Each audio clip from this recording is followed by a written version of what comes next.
Hey there, Mayor Philip. Ronnie Currin. How you doing? I am dry, which Yeah, it's a is little gloomy day, ain't it? a good day to stay in bed under the covers with don't have to draw the curtains because it's a cave even with the curtains open with the cloudiness. Hmm. Well, we're gonna brighten everything up for the next 60 minutes, for the next hour. Woohoo! Be a fun show. It's gonna be, it's kind of been gloomy all day. It's time to have some excitement, and I think we've got some a really couple world class coaches coming on tonight. And can't wait to talk to them. But it's been a good July. We start in August. A lot of things went on in July. I think in town, didn't it, Philip? We did. July 4th fireworks. August is going to have its own fireworks. It's having its own fireworks with the weather right now. But yeah, fireworks were fun. I think we talked about that. Those were right before the last call. Yeah. But Yeah. lots of stuff still happening around town. I'll be watching the biggest activity in town, which is the closure of Young and Main Street. Watching with great interest. That's been fun, ain't it? It's fun, but I'm laughing at the expense of every poor person that is driving in circles trying to figure out how the detours are working. So the chamber office is right there by the fire station. So everybody's coming down Young Street, and with all the help of the town and the guidance and the detours, people still aren't quite figuring it out immediately, but they get where they're going. They get where they're going. I think they do. But I don't know if signs is something that people don't normally obey or don't believe them or what. But right down from your building, it's a huge sign that says "Turn here," but they'll drive around it, I think. Oh, they are, and I can promise you what's the street that goes right behind the chamber? The Perry neighborhood street. Perry Street. So Perry Street, yes. So they put it. The residents there are going to be quite happy when the detours are gone. They have been amping up the road bumps more and more every week with the help of the town police. First off, they were out there basically with 2x4s thrown in the road just to create bumps, and then the town came up with some. I think they were like 1.5 inch high road humps. Now they're out there with I think they're 2.5 or 3.5 inches. They will jar the back teeth if you happen to hit them over 15 miles an hour. Yeah, it's amazing to me how people drive fast through a neighborhood like that. I mean, it really some things people do really amazes me at times. Wouldn't recommend it in that neighborhood because you got some retirees that have nothing better to do than throw a Coke bottle through your back window. Mm-hmm. Oh yeah, yeah. I know one guy really well over there, and he wouldn't mind doing more than that. So just have to be careful going through there. And respect them. I mean, that's their neighborhood. You need to respect them, and Yep. if you go through there, you shouldn't be going through there unless you're going. Really, only time you should be going through that if you're going to the chamber, going to one of them downtown businesses, you're doing some of that. That's really the only time you should be going, or you live down there for sure. But we get all kinds of stuff. But it's been a good summer, I think. It's been a little bit hot here and there, but so I think I really enjoyed the social that the chamber put on in July. We were having some rain that day, but it worked out pretty well. Business after hours by the pool bar at Granite Falls Health Swim and Athletic Club. They put on a buffet that was the best I've seen at a business after hours in years. So yeah, shrimp, boiled shrimp. It was amazing. I appreciate Ken Adrian, the director over there. He's our board chair for the chamber, and his wife Denise put on a great event for us. Mm-hmm. Yeah. So what's happening in the chamber? Anything big going on right now? I know. I'm so glad you asked. Yeah, I know we got a few things. Normally we do per month. So Morning Grind is a new show, is it not? We we've done coffees in the past. We just came up with a new name for it called the Morning Grind. Thank you. I think it was one of our directors that came up with the name of that. But it's a monthly Tuesday morning coffee, usually the second Tuesday of the month. This month coming up, it's going to be Gwen Bailey, Bailey Insurance Group sponsoring it. We'll have it at the chamber. If you want to sponsor one and you're a member of the chamber, love to have you do that. You can do it at your business. Just get a hold of us and let us know. We got about 1 month left in this year where we have an opening for a business to come in and host a morning grind. But spring of 2025 is wide open at this point. But yeah, get together with 25, 35 other business owners and expand your connections here in the community. It's very rewarding in that respect. Well, good. Coming up next, let me get to the next slide. We're going to have another lunch and learn. These are a little bit ad hoc. If you own a business, you're a member of the chamber, and you've got a topic that you'd like to preach the gospel about, we'd love to have you do it. We can do it at your office. You can do it at the chamber office. We can even borrow the town hall. We got a number of hours that we can use for things like this at the town hall. But this particular one's going to be on the 15th, and essentially it's about leadership, the Socratic method of leadership. How does a leader lead without being a manager? So I encourage you to jump into that one. We just came up with this one in the last 24 hours. I ran into the ladies from the corner there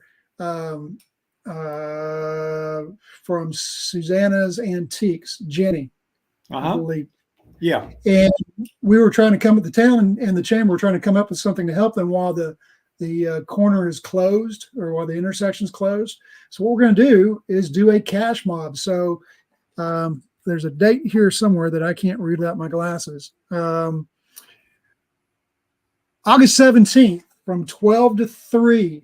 Please come out and park in the new Northwest parking lot just across the street from Cobblestone, north side of Young Street there, west side of Main. Or you can park between the fire department and the chamber. We got parking there. But we're going to do a walk around from 12 to 3 and just try to support these businesses while they're going through a tough time, while the drive-by traffic is pretty much cut to zero. So unless you're going to be intentional, you're really not going to these businesses right now. They depend a lot on drive-by traffic. So we're going to kind of inorganically create some drive-by traffic, at least walk-by traffic for them. So that'll be coming up here pretty quick. And then let's see. What day is that? Do we know a date on that, Philip? August 17th from 12 to 3. And that's going to be the antique shop and the two curio marketplace places across the street. They're going to be hosting that as well. And if you want to walk over to Privet Insurance, say hello to Teresa. Say hello to Teresa at Privet Insurance too. I'm sure she wouldn't mind seeing it as well. But really, it's to get some retail business going over there.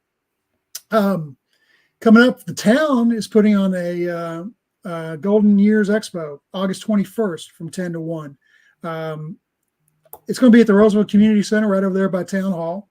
So, or in Town Hall. So please come out for that. Tell your parents about it. Tell your grandparents about it. I've been to these before when I was in a business supporting seniors, and it's really a great way to network with other businesses that are focused on seniors. If you're in that business, but also a great way to find some new customers who are seniors. Yeah, and then I think the Senior Network is hosting that too, and they do a really fine job of all the events that they do. If Senior Network is involved with it, they do a really good job. That they do, and we're happy to have them do that as well. Next up on August 22nd is our next business after hours. No pool bar this time, but Terry and Michelle and Tony from Consinity, Terry CPA and Arise Co-working, they're going to throw a collaborative business after hours on August 22nd. All three businesses are get together. It's going to be in the parking lot right beside Arise. So the address is 300 Southtown Circle there. But yeah, come on out 5 to 7 p.m. Again, it's a great, we want members and we want guests. Come on out. meet some of the other business owners, and not just from Rolesville, from other business owners from outside the area that are now coming to Rolesville to serve the businesses and the residents of Rolesville with their particular services. So that'll be a fun one as well. And then a keystone event for the town is coming back. We haven't done barbecue and bands since before COVID. The Chamber's bringing it back with the town, September 28th, Saturday, from noon to 6 p.m. We are going to host barbecue and bands. It's going to be in the park, in town park, right behind the back end of the park, behind Sanford Elementary. Like I said, noon to 6. It's going to be a contest. It's not a certified barbecue contest, but it's going to be a fun test. If you're an amateur cook and want to put a team together and cook a pork butt, come on out. We're going to have about 20 teams. There's time for some. In fact, right now, if you sign up before Monday, you can get $50 off the $200 team registration fee to cook. But also, not just cooks. We're going to have food trucks. We're going to have a beer truck. We're going to have wine and beer, refreshments for the family as well. Probably activities for the kids, face painting, some bouncy houses, things like that. But it's going to be a family fun day. So we're bringing it back. We're bringing the band back. Barbecue and Band, September 28th. Ronnie, you've been to these previous events. I haven't. What can you say about it? Yeah, they are very exciting. We've had them in different places, all over town, really. So this is the first time I think we haven't it at this location, which would be kind of interesting to see how that works out, because it is a good event, and it's a good time of year too. It's September. The weather's starting to get a little bit cooler. People start to getting out before it gets cold. It's really a good event. So hope everybody can come out and do that. If you're a business owner and would like to sponsor it for some exposure, we are taking sponsors for barbecue and bands. We can feature your logo prominently on all of the collateral. Hopefully there'll be a banner over Main Street soon. Definitely, it's going to be a big shindig. Love to have you part of it as a sponsor. So give the chamber a call, and we'll give you the lowdown on what different sponsorship levels there are. Another opportunity for sponsorship is the golf tournament, October 24th. This is going to be put on by Anytime Fitness is our premier sponsor. It's going to be at Heritage. If you like playing golf, come on out. We're taking teams, individuals. There'll be putt for proof on the putting green. There'll be a tee box sponsor. Not tee box, excuse me, the driving range. We'll have different games at different holes, so it won't be just your own boring day of golf. It's going to be a lot of fun. Please come out for it. And if you'd like to sponsor, give us a call. We're still taking sponsors on this as well. And that is about it for the month of August and September so far. Yeah, it's going to be a lot going on come August, end of August, 1st September. So very excited. Thanks. Good. Some good planning going on there. And thanks to everybody that's been participating and really pulling this together, because it doesn't come easy. So thanks to everybody for doing that. And also, go ahead. Sorry. The next big event is starting soon, very soon. I'm not sure the date, the first day, but it's within a few weeks, is the reopening of high school. The schools are about to start again, and that's always create a lot of excitement when that starts. And got two guests on tonight, Philip, that really is an integral part of that. And especially from the sports side of it, and really the sports is what helps bring the community and community support and that type of thing. So very excited to have them on. Well, let me run off the stage and bring on your first guest. I appreciate that. There's Josh. Oh. Hey, bud. That was quick. It just popped me out here. There you go. Well, track and field, you got to be ready, right? I mean, got to be ready to go. Got to be ready. And just very excited to have you on tonight, Josh. I think this is the first time, you've been on the show.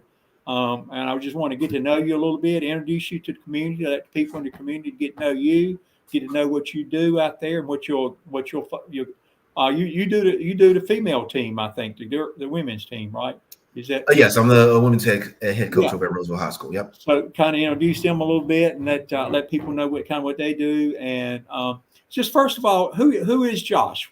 I think you told me you was from Fayetteville, but what else is exciting about Josh? Yeah. So definitely from Fayetteville. So Carolina born and bred, right?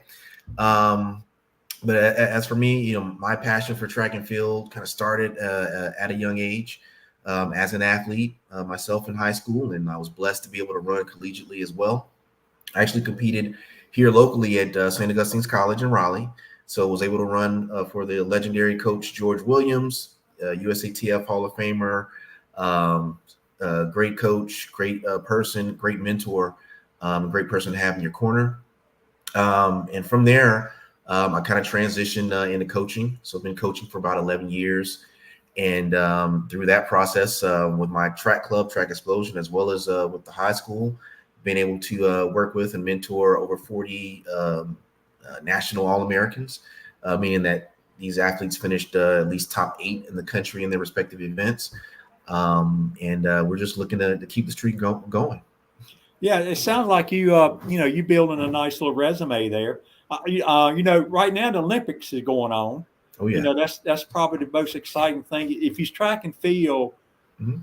is it fair to say the Olympics is probably the biggest sport for track and field, the biggest attention getter, the things that people watch it more people put their eyes on track and field during Olympics than any other time. Is that fair to say? Oh, without a doubt. The Olympics is I think when people say or mention the Olympics, they think a couple things. And one of the first things they think is track and field. That's our opportunity to showcase the hard work that these athletes have been putting in for 4 years, and show the world that, hey, we're they're elite and great athletes as well. So. Yeah, and people get excited over track and field during the Olympics. They watch it and all, and and then they go another 4 years and they never go to a meet or never see another one on TV to 4 years. But that's not the way it is with you. I mean, it's a part of life, and maybe describe how it can be more exciting than just Olympic time. You know what? So that's a great a great question and great observation. So for 95% of folks, the Olympic year is the only time they think of or care about track and field. But there's a small niche community where, again, track and field is something that we're passionate about. Like I mentioned before, I competed as a youth athlete. I competed in college. My wife competed in college as well. And all my kids, I have 3 kids, and they all compete in track and field as well. So it's kind of a family thing for us. As far as making it more fun or more entertaining, that's probably a little bit above my pay grade. It's got to be something that you kind of just enjoy and want to take part of and take advantage of. And I think it would be more enjoyable for a lot of folks if they televise it more and they got to actually see some of the personalities behind the sport and see some of the I think one of the great things that they're seeing during this Olympic run here is that there are a lot of great matchups, individual matchups in these events that they're really highlighting on the telecast and really showing that hey, these guys are really good rivals. So. Yeah, I think that's true. I think the more you know the athletes, the more they become sort of like an icon. I mean, for example, Carl Lewis. He may have been a little bit before your time, Josh. I'm not sure. Carl Lewis was one of my idols. So Carl Lewis was everybody knew Carl Lewis. They knew what he did. They loved watching him. They waited for the Olympics to come to see Carl Lewis run again, pretty much. And he was sort of like an icon to the sport. And I think you're right. I think if we could create more icons like that, people watch. But another thing about track and field is some of the athletes in track and field, they get their fame from other sports because track and field kind of provides an avenue for them to perfect their speed, their timing, all that stuff. Like they play football, but they do track and field to perfect that stuff. Is that kind of true? Is that a true observation too? So that's a good observation, right? So one of the things a lot of folks in the track community like to say is track and field chooses you, right? Every really great track and field athlete, they're trying to figure out another sport that they're good at. They could be good at, whether it's basketball or football. And a lot of times for those guys, it just happens. Well, okay, I can't really catch. I can run fast, but I can't catch. Or I can run fast, I can jump high, but I can't get the ball in the bucket. So the next thing for them is, I guess I'll continue and pursue this track and field thing, and then kind of go there. So that's kind of where the track chooses you. You don't choose track, right? Because it is a grueling sport. It's a sport where you train for weeks, months, years on end for a 10-second run, a 40-second run, and whatnot. And you're tearing down your body every day, rebuilding it back up, tearing it down again. So it's a bit grueling, and you have to really have a passion for it in your soul to want to do it at a high level. Well, I know Rolesville is now on the map for track and field. We are on the state map. So tell me a little bit about how long you've been out there and your connections with the program, and kind of talk about the program, because I don't know, a lot of people probably don't know, even if they have some type of connection with the high school. I'm not sure if everybody really knows what's going on with track and field. So kind of describe what you got going on out there. Oh man, so this year has probably been a really magical year for the program as a whole. I've been at Rolesville for 4 years now. This is my fourth year. This was my fourth season. It was my first season as a head coach. So for the first 3 years, I was an assistant coach to my predecessor, Michael Grether, who kind of laid the foundation for the success that you guys are starting to see us have now. Winning multiple conference championships, regional championships, etc. And what we did this year is really just kind of drill down and take it to the next level, where we came into the season wanting and thinking we could win a state championship. We were lucky and blessed to have a superstar athlete, a shameful plug here. She happens to be my daughter as well, Jocelyn Hamilton. Or whatnot. But I feel comfortable saying she's a superstar simply because she's earned every accolade that she gets. She puts in the work. She lives. She puts in the work on the track, and she goes out there and gets it done at the big meets as well. So, but yeah, it was a great year for us. State championship outdoor. Jocelyn also went on to win national titles indoor as well as outdoor individually. So it's been a really good season for us. So track and field is like 2 seasons. What is it? The fall is in the indoor. That's and correct. The spring is the outdoor. Yeah, that's perfect. So yes. So it's broken up into 2 seasons. So we have an indoor season that starts in the winter. In the winter, obviously it's super cold. So we want to race, we want to compete, but it's all done indoors. Occasionally, we'll have what we call polar bear meets here in North Carolina, where we'll have meets outside and not so hospitable weather. But most of the races indoor during indoor track season are done at an indoor track facility.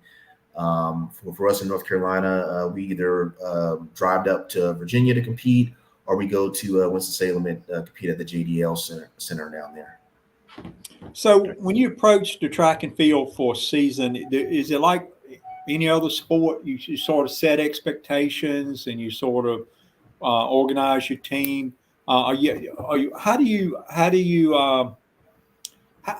build your team? How do you get the group of people from Rolesville High School to want to participate on track and field? Do you promote it somehow with tryouts, or how do you do that? Anybody want to be on track and field pretty much can try out for it? Is that kind of what you do?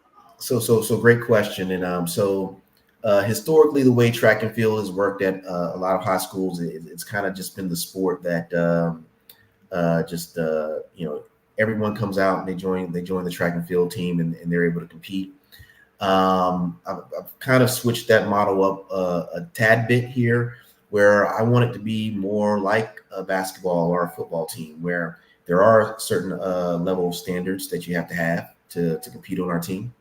There are, you have to come in shape. The outdoor season is only 12 weeks, and it takes 9 weeks to get a kid in shape. So if you just roll off your couch in March and say, hey, I want to join the track team, 9 times out of 10, you're kind of just going to be out there taking up space and or whatnot. So to kind of help kids out or through that process during the indoor season, we promote that. I actually have a lot of kids come out during indoor, and that whole indoor season from October all the way up until February is kind of your tryout. So you get to come out and practice.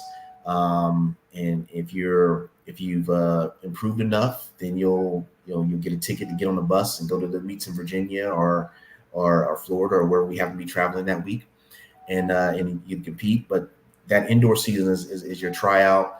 Come outdoor season, I really want the kids to already be in some shape, right? So kids that have the kids who play football or play basketball, they've done a sport, they're in some kind of shape, so they have a better chance again of versus someone, like I said, just rolling off the couch trying to come out here and run as fast as you can.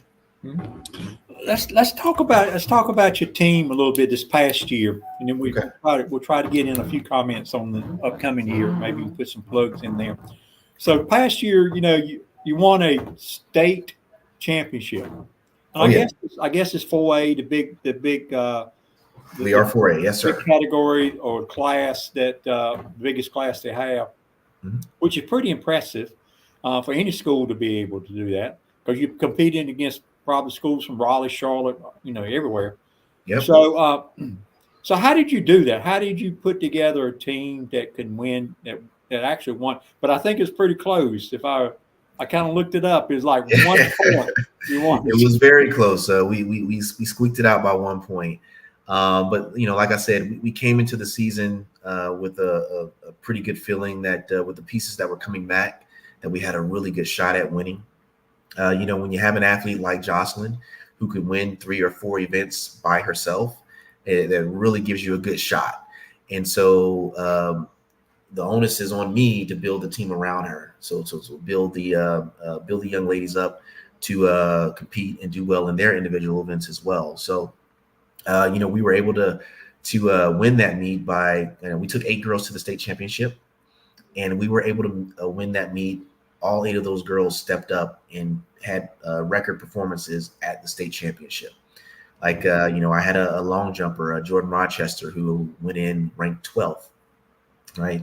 She finished 5th in the long jump, right? She went into the in the hurdles ranked 7th, and she finished 3rd. All right, so having the kids step up and have big time performances when it mattered really helped kind of push us over the top and get us that 1 extra point that we needed to secure the win. So where was the championship held at? So the championships are always held in Greensboro at North Carolina A&T. Okay. They have one of the fastest tracks in the country and one of the best facilities all around for spectators as well as athletes. So. That's great. And so, it's probably the most exciting thing that happened out there when it comes to track and field since the school been open for about 10 years now. And how do you use that, or do you use that to build on this year? I mean, you'll have sounds like you'll have another team starting this winter in indoors, and then you'll go to outdoors. How do you use that momentum, that I guess that challenge to repeat? Definitely. So winning definitely helps, right? And so I've already had athletes or potential athletes reaching out, asking about when preseason conditioning is going to start, asking when tryouts are going to be held. I've already had freshman athletes reaching out, or their parents reaching out to us. So the word is out that we're in it to win it, and people want to be a part of a winning program. Right. And we have that here at Rolesville High School. We're going to continue to have it. There's been a lot of chatter that we may not be able to repeat again without Jocelyn. Jocelyn's leaving. She's going off to South Carolina to compete there collegiately. I actually take her to school on Sunday, and we move her in Sunday. But I think we have a great squad. We're bringing back a lot of good girls. I have a freshman athlete, London Atkinson, who her freshman season finished fourth in the state in the 100 meters. Last season, she was injured for the majority of the season. So she's going to be a really big contributor to our success next year as well. So. Yeah, you mentioned Jocelyn as your daughter, and I know you're very proud of her. I've read a whole lot about her. It's quite a bit online. High School OT has some articles and stuff like that. So she's done really well. So and you said she's going to South Carolina, participating in the track program down there on the scholarship. So if she's doing that, if she's successful, does that help your program too? Does that have an alumni from the school? Oh yeah, that's doing good in collegiate level, doing that. And just as another plug, what do you expect her to do in collegiate level? What are you going to challenge? What are you going to demand her to do? Let's just use those demands. Well, you know what? So I don't get to demand anything of her anymore. She's actually going to work with one of the best coaches in the world, in Tim Hall at South Carolina. She is fully in his hands, and he has the show. He's going to run the show with her moving forward. However, what that does for the program here at Rolesville is it just elevates the visibility of the program, right? A lot of athletes, they're trying to figure out how can they get to school for free, or how can they get to school at a reduced cost or whatnot. And when you see someone that that you have been in class with every day be successful and get a full ride to a scholarship to a school by competing in a particular sport, you may think, you know what, hey, let me put some effort behind that and see what it can do for me as well. So I think having her go out there and represent at South Carolina is going to bode well for us as well, and it's going to help uplift our program here. That's great. And you expecting her to be national champ? I'm imagining. No pressure, but I am expecting her to have a quick turnaround in college as well. And I think we left a lot of meat on the bone here. And again, like I said, she's going to one of the best coaches in the world, and I know she has the drive and determination. She wants to be great, which is always that's kind of a prerequisite. The athlete has to want it themselves, and she does. So yeah, and I know you'll be a very proud pop if she's running in LA 4 years from now, right? I would love to see her in 2028. Love to. Let's keep hope for that, because I think she works hard. South Carolina's got a good program, I hear, and she works hard, and she got 4 years. She's. I could see where that could be an advantage, because should be at the peak of her collegiate year rather than in the middle of it. So we'll just pray for good health during those 4 years, and if she's like I said, she works extremely hard. So if she's healthy, she's going to make she's going to get her goals.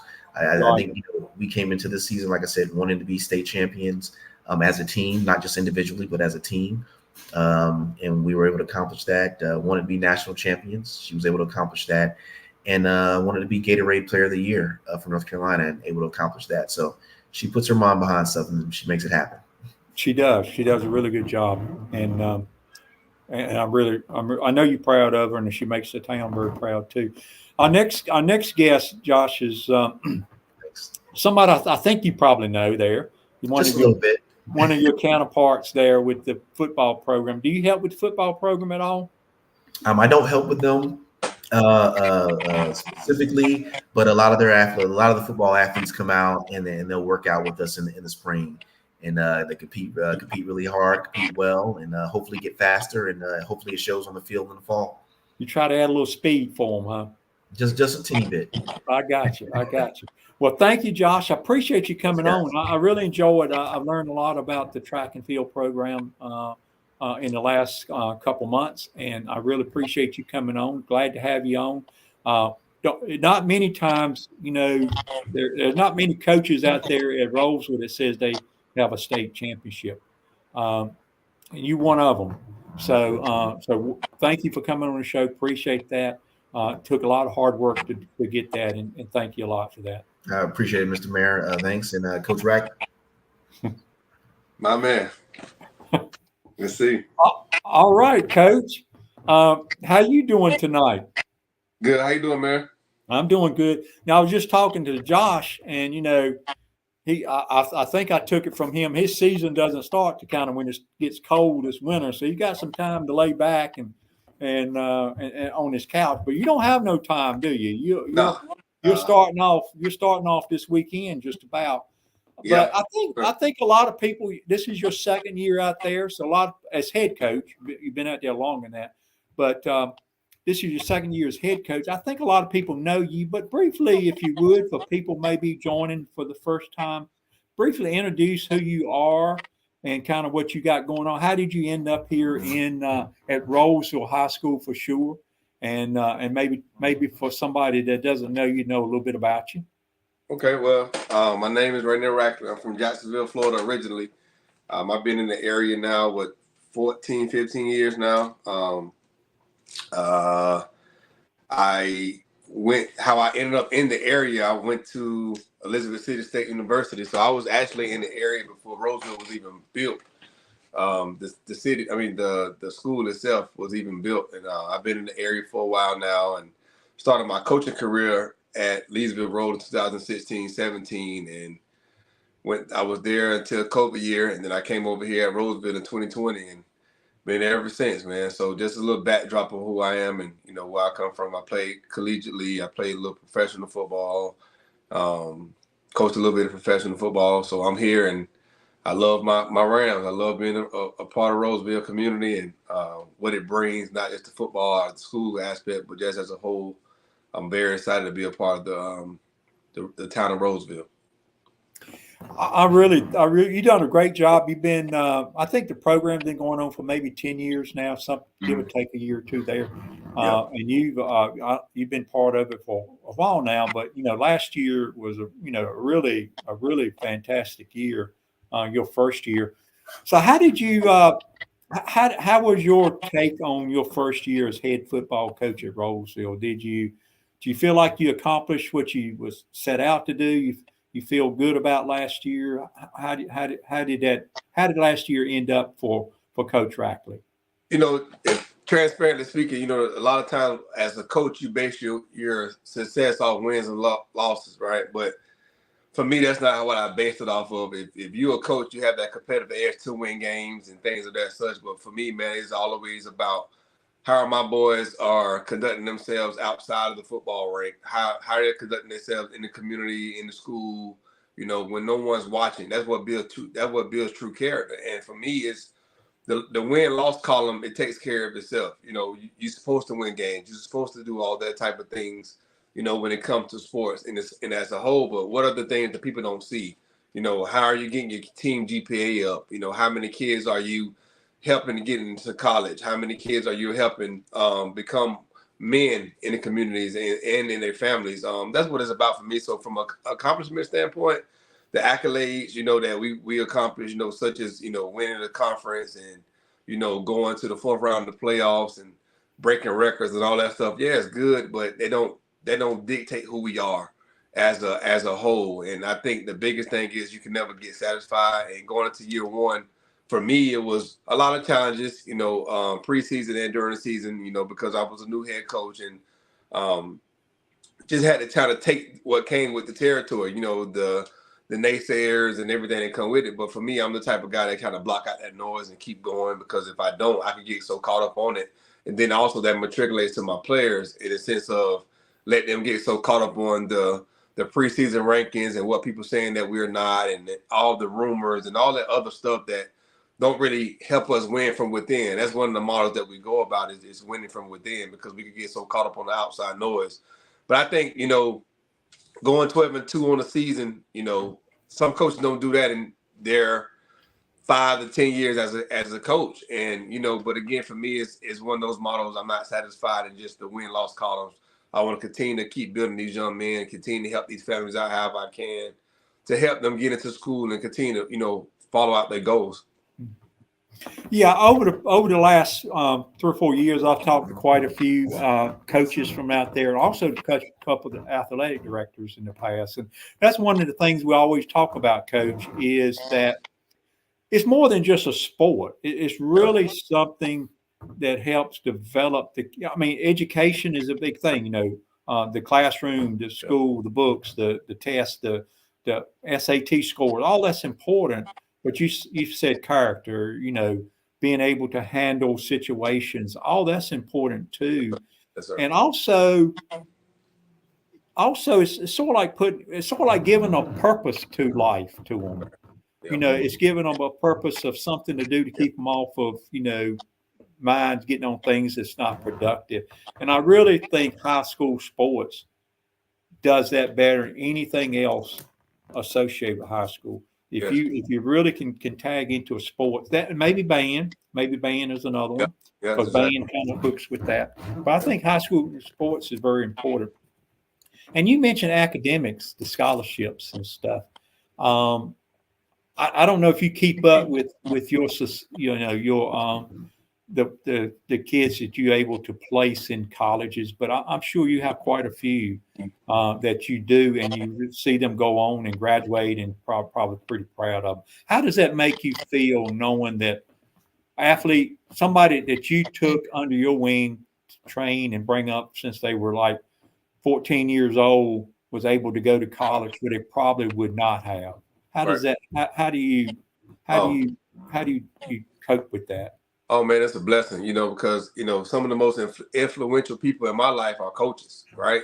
Like, your parents make a big impact on your life, but for me, a lot of times I still remember some of the sayings that my coaches said to me when I was in high school or in college or whatever. And for me, it's like I want to just pay it forward, because the things that I know now as a coach, I didn't know as a player. So I want to be able to teach my guys, hey, look, stay away from this, stay away from that. So when they come talk to me and say, hey, coach, how can I get my name out there to get into college? I said, well, let me show you how. And then the end results is so much gratifying, man, just to see our boys go to college. Not just our boys, but even our kids in Rolesville at the school, our student athletes, because that's what it's about. Just like Josh just got offline, and, I had the opportunity to be under him and around him for 4 years with Jocelyn, and just to see her success and the things that she was able to accomplish go to show that first it starts at home, right? Having great parents in your corner to help, like Josh and his wife and family, people like that, it helps. So now it makes my job a little easier because they have that structure at home, have that boundaries that they already set when they was younger. So for me, when they get to me, now it's my job is to continue that, the journey. But one thing I say to my parents when they come in is, yes, this is not just a 4-year plan, meaning you're not just with me from a freshman to a senior. This is a 44-year plan. How will I be able to impact your life during these 4 years that will carry on to 44 years when you become a husband, a father, things of that such. And to see our kids go to college, man, that's what it's all about. And, I've been at Rolesville for 5 years now. And even before I got there, we had the opportunity to put some great kids into school. But even last year, not having a big senior class, I was able to put, we was able to put 7 guys into college. That's a free education. You know what I mean? And that's what it's all about. Because again, we get so caught up as coaches. Oh man, we didn't score this many points. Or we didn't do this good on defense or offense. Then we forget what we are really in it for. So for me, man, it's so much of a blessing that it's so gratifying knowing that, one, the parents have a sense of relief. They can breathe and say, wow, my return on my investment is my kid going to college. And if I can be a part of that, I know winning the state championship and all that is great, but I think that's because now they can continue their education. That's the biggest part, is knowing that my kids can continue their education and their athletic careers. Yeah, you mentioned Jocelyn and Josh, and how she's fortunate to be from a great family like Josh, and have a great family atmosphere there. But I'm sure you got some young men that come through your program that don't have that. That don't have the background, the family backing, that kind of thing. That really probably look up to you and your fellow coaches as a role model, and maybe the only role model in their life. Maybe that that you have to be there for them to get them through difficult times because they may not have nobody else. And Yeah. and I know your men look up to you because I've seen them around you. I've seen how they respect you and all. So it takes a lot to be a head coach more than just calling plays or teaching them football. You have to be a role model day to day and hour to hour. Do you not, Coach Rackley? You can't miss a gap, and a lot of times I think as coaches we get tired. You know what I mean? We have our daily life, we have our families that we have to also cater to. But if you're missing that gap, just like if you're missing a gap at home as a husband, as a father, something's missing, right? So for me, I tell my coaches all the time, we have to cover our tracks from January to January, not just from August to December. Because if we have that gap, our kids seem to fall straight to certain things and certain people. And now during that idle time that we're not doing anything with them, they get in trouble, their grades start slacking, things like that. So for me, it's like I have to take in consideration, like, okay, all my kids eating every day that come that's in my program. How can I help them more so? I'm not with them every day. I can't go home with them. But some kids, I know they're struggling with certain things. So how can I be that pillar for them to help them out? And I think not just now as being a head coach, because like I mentioned to you a few days ago, like people don't see the behind the scenes stuff. They only see the X's and O's. They only see the scoreboard at the end of the day. They only see the highlights.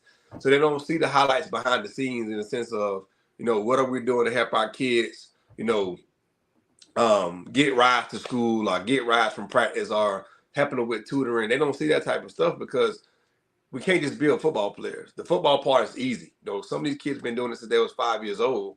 How are we building them up across the board? What's that holistic piece that we are missing, that we got to make sure that we put that puzzle together? So I think I was able to, by the grace of God, assemble a great group of coaches that have the same vision, that have the same like-mindedness like me, that can understand my vision and what I want, and to help me kind of, pull these kids together. And I think we're right on the right track doing that, man. And again, I've been here for a while now at Rolesville, and I've seen some good ones come and I've seen some good ones go. And I think the biggest thing is, like, we miss certain parts when it comes to structure or discipline and things like that, and just that holistic piece that we now understand that, hey, we could be a great team, but what are we missing to make us even that much better? So I think we have a great thing going right now. Yep. Well, let's talk football. Okay. Everybody wants to talk football a little bit, so let's talk football. You had a good season last year. You said, what was it, 12-2 or 13-2? 12-2, yes, sir. 12-2, good season. Could have been better though, right? Could have been better. Yeah.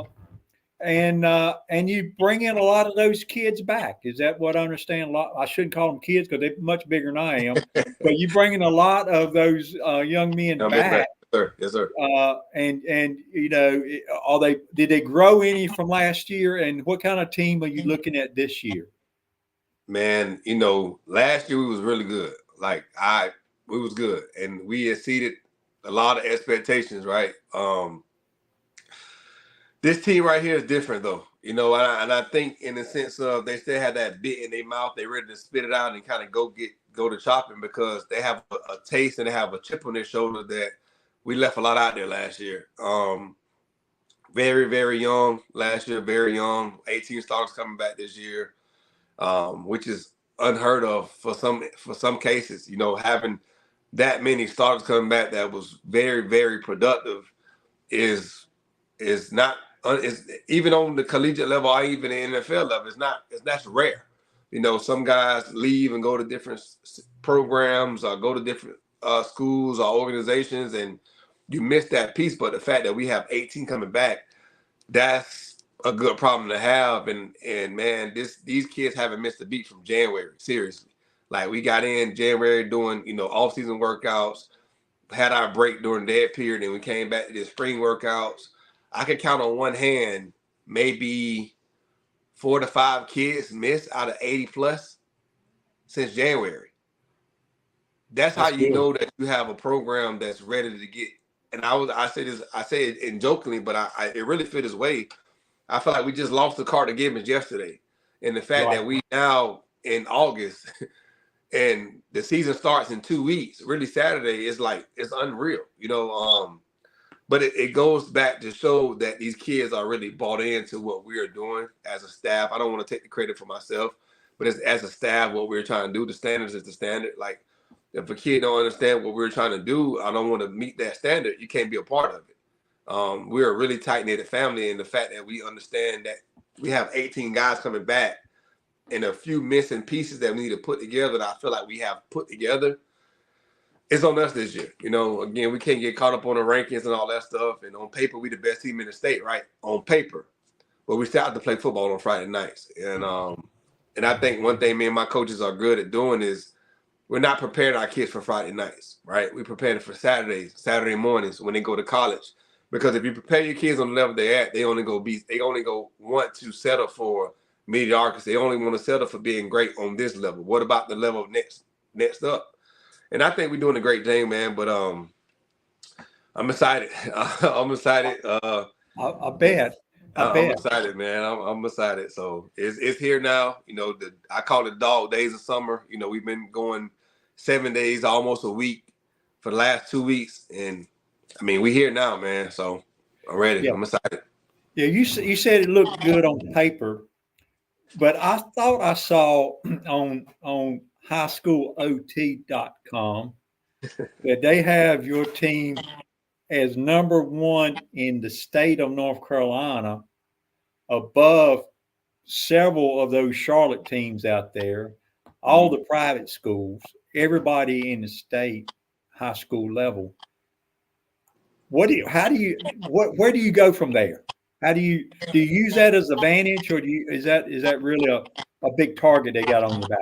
It's crazy that you say that. So 2 weeks ago now we had team camp, and I text my graphic guy, I said, hey, I need you to make a graphic for me. And what the graphic was, it was a bullseye, right? And the bullseye had our ram head in the middle with the target in the middle. And what I told them as a team, I said, hey, look, the target's on our back. Way before the rankings came out, right? Way before all this other stuff, arise. I said, we have a target on our back. And I won't expound as to what I meant by it, but what I would say is, I told them it's a lot of people that want to knock us off. It's a lot of people that don't like us. It's a lot of people that's really hating on us in the sense of what we're doing. But the thing is, they don't see this. What I mean by that is the 5 a.m. wake ups, the 7-8 hour days when it comes down to practices. They don't see that type of stuff, but the target's on our back because they don't like us. They don't like us, for whatever reason. And now they really don't like us even more because this rankings came out. And they're like, even some people say, we don't even know who Rolesville is, which that's fine. It is what it is. It's just the naysayers. Right. But it does, I think, amplify the want in our boys, the tenacity in our boys. But if I'm being honest, are we the number 1 team in the state? No. Why? Because we didn't win it last year, right? So for me, it's like, okay, you just make the target that much bigger. We have to answer that call. We have to be mindful as to what we're doing. But again, on paper, if you check every box, you go down position by position, we may be, but guess what? We didn't win the state championship last year. Weddington is the best team in the state, if I'm being blatantly honest, because they won the state championship. So again, man, we don't get caught up on the rankings and all that stuff, because you still have to play football. At the end of the day, you have to meet each other on the 50-yard line and play ball, and that's what it comes down to. And then some teams want to play us, some teams don't want to play us. But when the schedule's set, when the August 23rd hit, we have to play ball. So that's right. Yeah, that's right. And you said some people don't even know Rolesville, don't even know the name. But it's getting more with coaches like yourself, what you're doing, with what Coach Hampton is doing with the track folks. Yes, sir. What Coach Warren has done with the ladies basketball team, beating the best team in Charlotte, the best women's basketball team in Charlotte. Yep. It puts your name out there. Yes, sir. And if they don't know it today, they'll know it by the end of next year for sure. because you guys are doing a great job. All of you, the whole school. Yeah. I'm gonna have the new AD on my show in January. Do them in January. I'm gonna have him. Shameless plug, man. But shout out to Coach Warren. Shout out to Coach Hamilton. They are the pathway. They are the trailblazers. You know, I'm trying to catch up to them and, you know, get our first one as a football program. But a lot of people think, you know, I think it's like an animosity thing towards the ones that, no, we love each other. Like, hey, we talk and say, hey, how can I help you? How can I service you to help you out? You know, and that's what it's about. And you know, the thing is with Rolesville is, it's always been a hotbed for great talent. It just was on the other side of the track at Wake Forest before it split. But always been talent here in Rolesville. Like I said before, I've been around a while before Rolesville was even built, and I've seen the talent come through. But what those guys did, and Coach Warren and Coach Hamilton, you know, I take my hat off to them, because again, they don't see that we talk and try to figure out how can we help each other. So again, Rolesville is on the map in a great way, but also too, people don't like Rolesville. And that comes with the territory, man, but we can't get yeah. Well, you know, anytime you're very successful, people are not going to like you. Oh yeah, absolutely. Especially if you beat their team, if you beat them or their team, yep. they're not going to like you. That's the price for success when you beat a team. And and not to call names, but you have beat some teams pretty badly. and you know, they don't. I see Coach Josh shaking his head there. But when you get beat by a lot of points, sometimes it really keys you off. And but that's the price of success. And you know, you can't control that. So all you can do is push forward. But this has been a great show, Coach Hamilton. Appreciate having you on.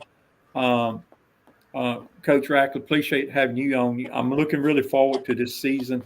I'm hoping to get Coach Warren on. Her schedule wasn't allowing her to come on this segments, but maybe in the near future. She's talking about repeat, and that's a good word to use. So I think a lot of her players is coming back too. Yeah. I think we're echoing that for you. So with that, any closing comments, Josh? Any closing comments, Coach Rackley? Anything you guys want to close comments? It's been a great show. Appreciate y'all coming on. Definitely appreciate you having us. Only thing I'll say is Coach Rack, man, I'm gonna steal that 44-year plan. I love that. You got it. I love that, man. Not a 4-year plan, it's a 44-year plan. So yeah. And Coach, I hope things work out Saturday. You know, you got some busy weekends coming up from now to this thing don't end to middle February. I mean, mid November, I hope. Or December. December. December. It runs in December. So I hope we don't finish before then. So it's gonna be a long 3 months for you probably and your team and your coaches. But hope to see you a lot. Any closing thoughts, Philip? Great show. Always a good show. Thanks to our guests. Thank you for having us. Thank you. Philip, appreciate you hosting this for us again. The Chamber, you guys do a great job with that. Be seeing you, everybody around. We got a great show next week. It's actually dedicated to the new cobblestone village coming in. So we're going to have Holly Van Appledorn on the show. She's the project manager for Cobblestone. Talk about some of the businesses they're putting in. And actually, I'm gonna have one business owner operator on, Chelsea Jensen or Gentser, I believe, Chelsea Gentser, with artesian beer and cheese, and hopefully we'll kind of see some of the things they got going on with that new development there. And I think Holly's son played for you, didn't he, Coach Rackley? I believe. Mm-hmm. Yep. Yeah, he was on the team a couple of years ago. So it's a small world there. Yeah, we went to the state championship. Yeah, that's right. Mm-hmm. That's right. Yep. He's a pretty good sized guy too, I think, if I recall. Yes, he is. Yes, he is. Yes, he is. But yeah, so we're going to have a good show next week, next month, Philip. So excited about that. Excited about coming out and seeing you guys at Rolesville High School. I think it's going to be a great year. When's the first day of class? Y'all August 27th, right? Yeah, August 27th. Okay, so we've got about 3 weeks then, don't we? Almost 3 weeks. So, I think everybody's excited for that to get back going. It's always fun. Football season and sports season is always a fun time. Yes, sir. So let's go home, see what's happened with the Olympics, see how many gold medals the track team won today. I think they did win a couple, if I understand right, Josh. I think the women's won a hurdles race, I think. Hurdle record, and like I said, North Carolina native Anna Cockrell got silver in 400-meter hurdles. So she did. Wow. Yeah, she did. North Carolina doing a dig out there. Let's get home so we can watch that. I think they'll have it on prime time tonight. So thanks, you guys. Appreciate y'all coming. Thanks, Philip. Appreciate it a lot.